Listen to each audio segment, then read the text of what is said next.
AOC. People love Jasmine Crockett. People love Eric Swalwell and the like. And I think that the Democratic Party should put the people out there who the people want. They should put the politicians out there who the people want, who they're asking for, who are meeting the moment with the same energy that they're not asking for AOC. Yes, they are. The people you party with. No. The people I party with don't like AOC. Oh, please. No, they don't at all. Well, most people don't. But she's AOC, very far left. Let me tell you why I'm saying that.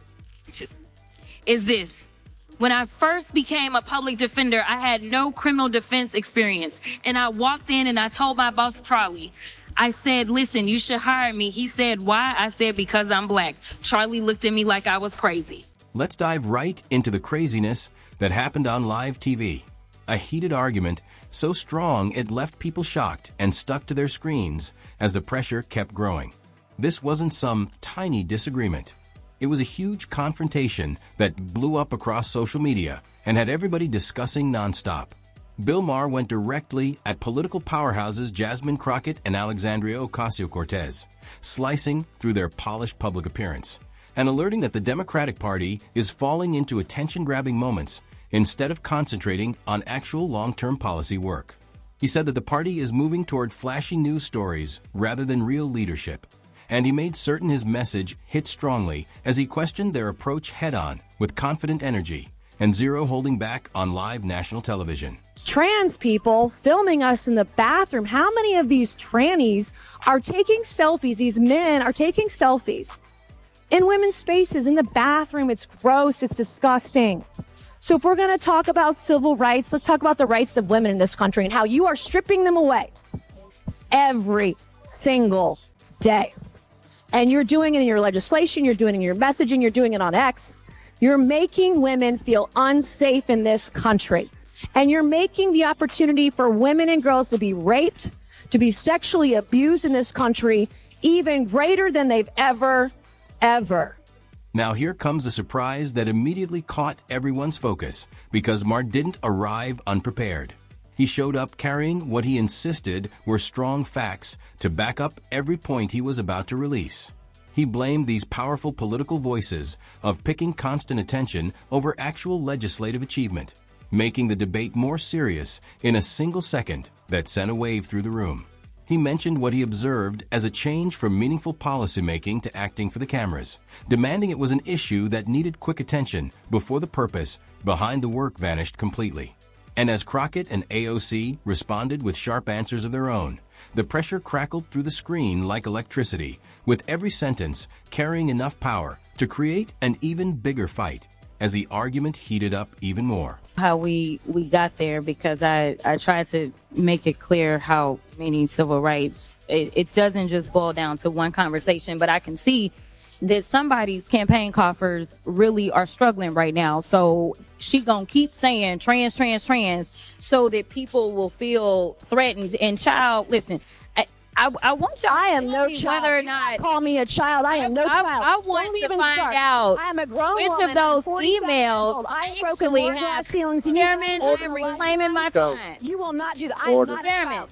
I am reclaiming my time. You want to take it outside? Mr. Chairman, the committee is not Okay. in order. Order. Point of order. Point of order. Order. Chair recognizes Ms. Crockett. No, point of order, Mr. Chairman. State your point.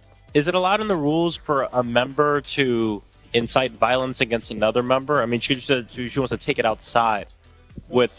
The entire situation immediately became a crazy back and forth that showed a big divide between the individuals holding political control and the daily problems regular people deal with constantly.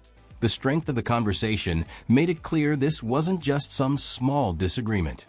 It was a crash of powerful opinions filled with pressure, feelings, and opposing goals that demanded focus.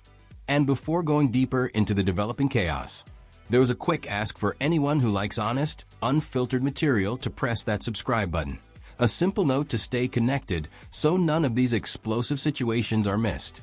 Once that was mentioned, the attention jumped right back to the middle of the fight between Bill Maher, Jasmine Crockett, and Alexandria Ocasio-Cortez.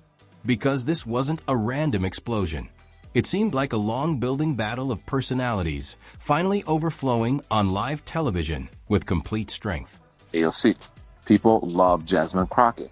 People love Eric Swalwell and the like. And I think that the Democratic Party should put the people out there who the people want. They should put the politicians out there who the people want, who they're asking for, who are meeting the moment with the same energy that They're not asking for AOC. Yes, they are. People you party with. No. The people I party with don't like AOC. Oh, please. No, they don't at all. Well, most people don't. But She's AOC, very far left. let me tell you why I'm saying that. Because because people will vote for AOC and Donald Trump on the same ticket. Because they're authentic. No, because they're authentic. Okay. That done. I think you're wrong about that. What people like about people like Trump and Fetterman is because it's irrelevant to her life. But you don't know her life.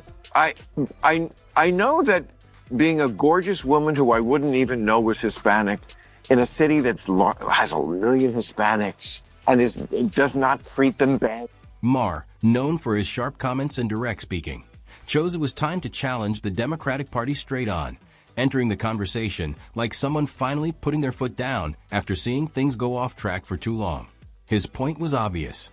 He thinks certain political people are more concentrated on making viral moments than fighting for meaningful improvements. And that belief set the mood for everything that came next in the heated argument.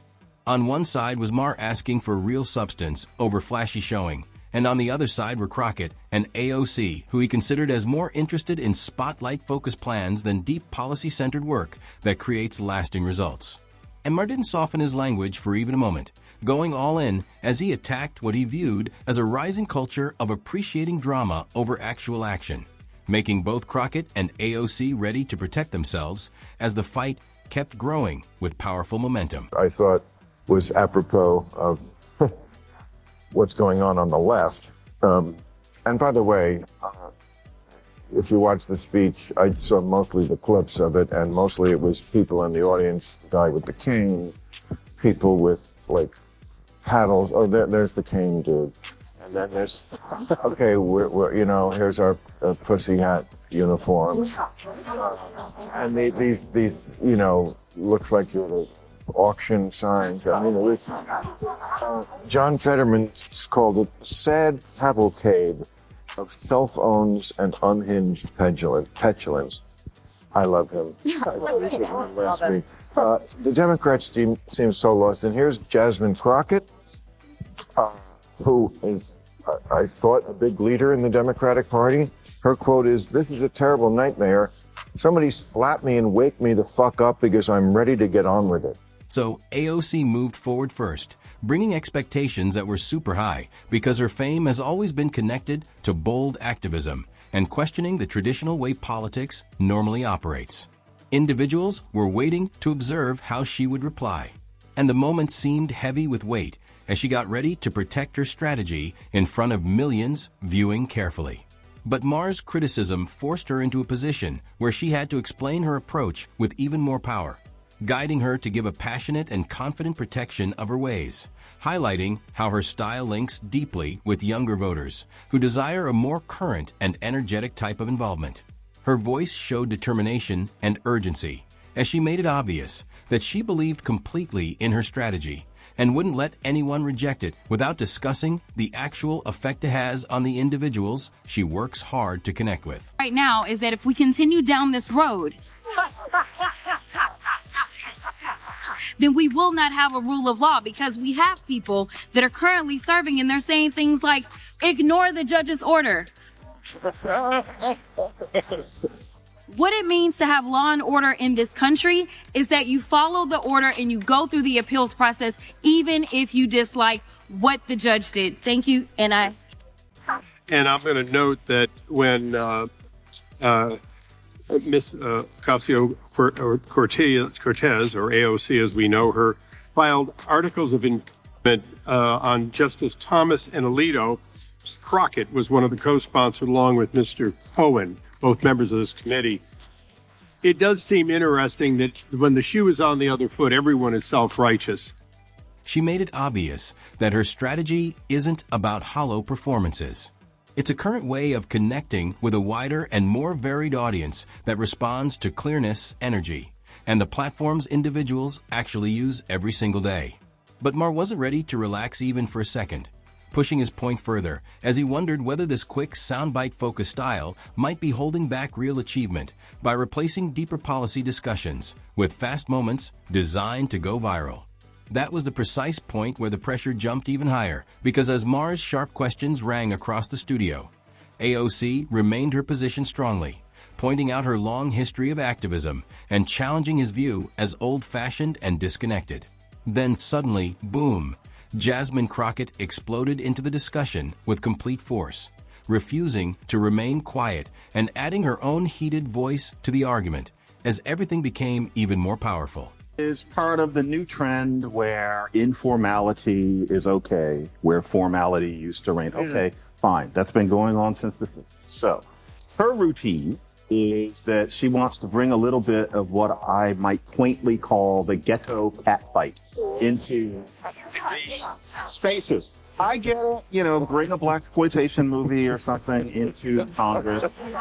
Great. Work it. But you do not make fun of the fact that somebody lives their life in a wheelchair. That doesn't do. If she thinks that being black and fabulous gives her a pass on that, then she's got a really unfortunate sense of what black is. Well, what do you think, Ricky? Now, during all this, Crockett fought back strongly, claiming that Maher's criticism totally missed the bigger truth, insisting that her method isn't about seeking attention for its own purpose, but about adjusting to how news moves in today's online world. She stressed that using platforms like TikTok and Instagram doesn't damage the message at all. It actually makes it stronger by sending information straight to individuals where they already use their time. But Maher still wasn't persuaded, repeating that without powerful substance behind these viral situations, the attention turns into nothing more than temporary publicity that disappears quickly and creates little actual effect. As Crockett and AOC struggled to protect their ways, the conversation exploded into a passionate argument over realness, representation, and what political involvement should appear like in a fresh era marked by rapid communication. At one dramatic moment, Maher questioned whether their popular approach, despite connecting with huge audiences, might hide the actual political successes they've worked so hard to achieve, making it clear he thought viral fame vanishes fast while real legislative achievement creates a lasting mark. I don't know. I'm not that upset about it. Really not. You know why? Because I'm a big fan of Family Guy. And they have... Am I wrong? Every week. I mean, one of the characters, Joe the cop, is in a wheelchair. And every week there's 20 jokes about him being in a wheelchair. And nobody died. And I just think everybody has to, lighten up a little. Yeah, it's terrible to be in a wheelchair, but it's not like it's news to him. And I don't know. I adore Family Guy. I've seen every episode, but that wasn't a cartoon. This is real life, and she was saying it with dismissive hostility, as opposed to the cartoonish, we can get away with it because we're drawn. Jasmine Crockett is not drawn. And neither is Abbott. I see a distinction, although I see what you mean. Okay. Yeah. Commentators and politicians from every angle started sharing opinions immediately, with some supporting strongly with Maher's alerts, while others remained firmly behind Crockett and AOC, saying that their current style is simply the future of political communication. Congressman Eric Swalwell came up to protect both leaders, explaining that their newer ways of talking to the public are important for connecting with wider, more varied audiences in a world where old messaging no longer functions the same way. He claimed that political communication must change if leaders want to remain connected to the individuals they serve, especially younger people who expect quicker and clearer involvement. What happened was a clear picture of a party standing at a turning point caught between the attraction of high-energy current involvement and the warning that meaningful policy work must stay at the center of everything. This argument isn't going away. If anything, the weight now seems even heavier than when it started, asking the question of whether Democrats can successfully mix style with substance or risk having current involvement hide their main mission.